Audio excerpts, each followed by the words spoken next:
When, on the eve of April 7th, I went to the Wittelsbach Palace for the first time in order to inquire for Mr. Nikisch, I did not know that something of special interest to me had occurred.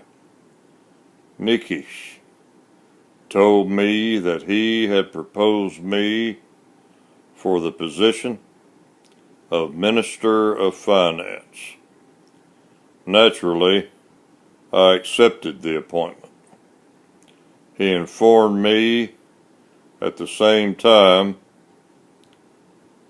that Landauer, who knew of my aspirations and of whose presence I had just learned, supported my appointment. Why did I accept this position?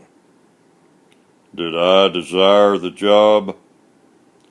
What had it to offer me? To be the People's Commissioner of a Soviet government, the aims of which were probably directly opposed to my aims and convictions. In my case, I was not attracted by the bureaucratic atmosphere, nor by the lure of a good salary. The latter I did not need, and the role I was playing in the freed land, freed money movement seemed to me infinitely more important than that of a little minister subject to party rule. In the Freed Land, Freed Money League, no patchwork is done.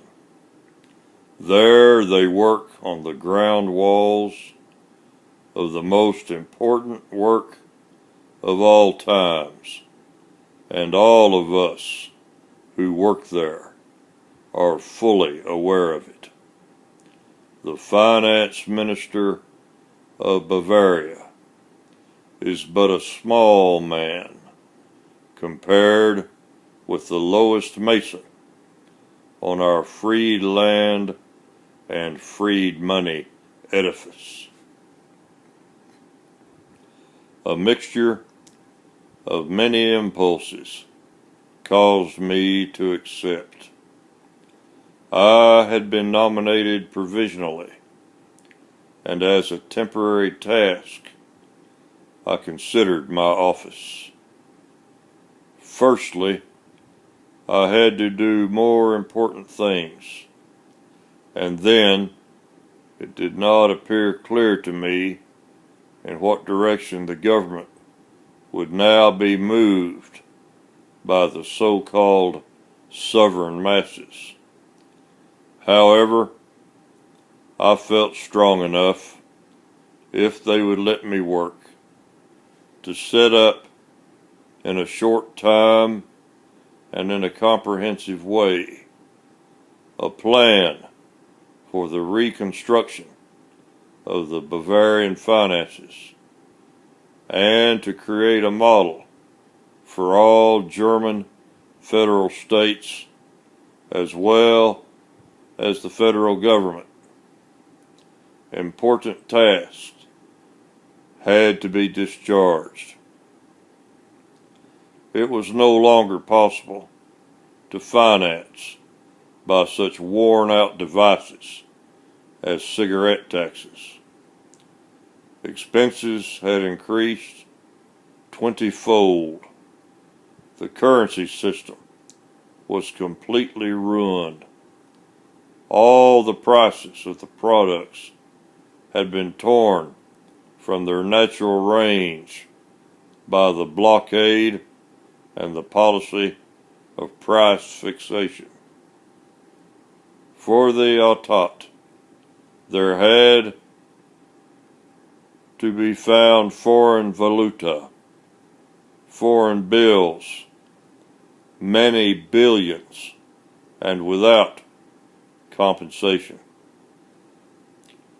Interest on the war loans had to be paid.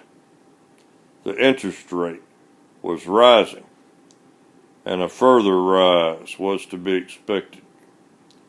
This meant a shrinkage in value of securities with a fixed interest rate, of the war loans wherein the assets of the banks of the small trading people had been invested. These 200 billions might well be considered as gone. In Berlin, nothing good could be expected from the Reichsbank.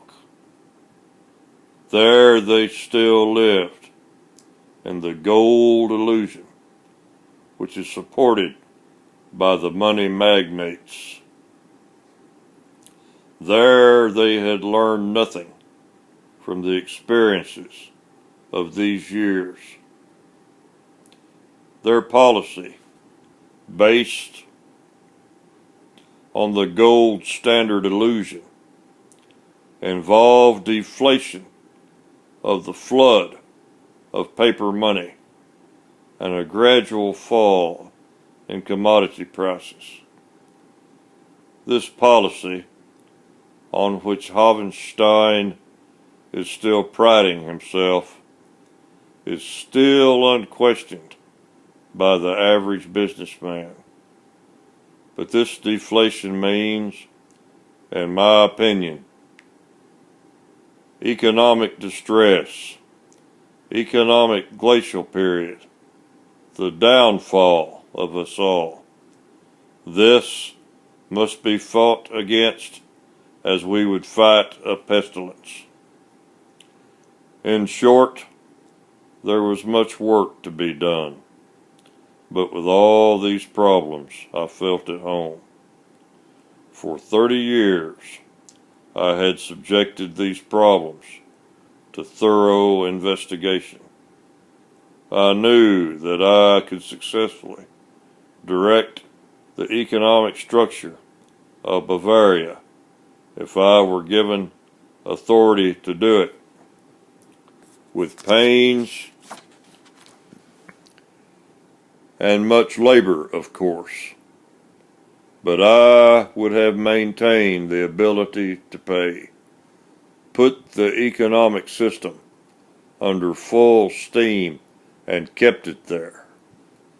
The fact of state bankruptcy, concealed by the continuous issue of paper money, I could have prevented entirely. For the Entente, I would have found all necessary foreign exchange, and at the end of each month, there would have been in the Treasury the money for the war invalids, for the aged, for the widows and orphans, for the interest of the war loans, as well as for the current state expenses. All this without Mr. Hovenstein's panacea, and without continuing the flood of paper money.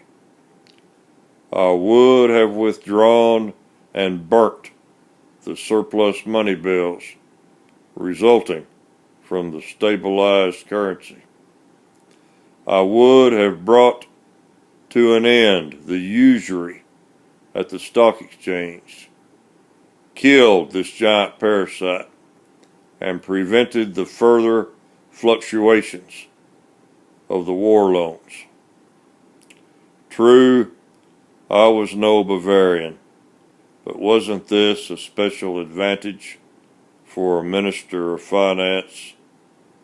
What caused, for example, the Romanians, the Bulgarians, the Norwegians, etc., to choose their king from abroad? Simply this: they needed a man without ties of kinship and independent. And is not this the very thing which Bavaria needs today? A minister of finance who, without consideration of persons, can take his place objectively, and who, without turning to the right or left, goes straight ahead. This complete freedom from the sticky, paralyzing slime of the party spirit would have been my strength. The strong are always strongest when alone. Like an eagle, I could have hovered in the air, above all those little and petty differences of the parties, and would have been free to do only what necessity demanded.